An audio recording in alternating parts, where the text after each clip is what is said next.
I can't tell if by talking is helping and making him more comfortable or freaking him out more. But I feel like when I go silent, then he freaks out. Or if I move at all, he gets much more hesitant.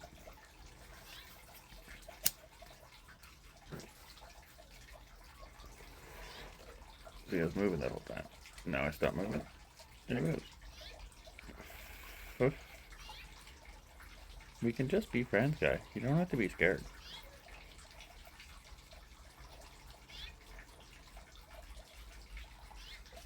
Here, let's try one more piece. Throw it a little bit closer for you.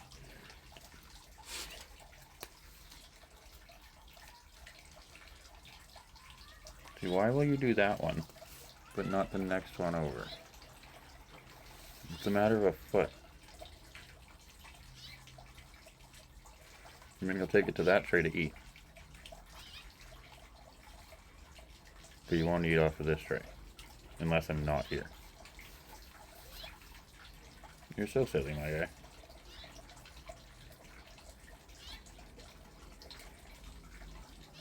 And yet they're so smart that I caught them on this table. Because I know that they know where that's where I put the food while I'm sitting here. And they've knocked stuff off of this thing and broken it. Because crows. I wish I had that on film. Okay, bye. Oh, who's next?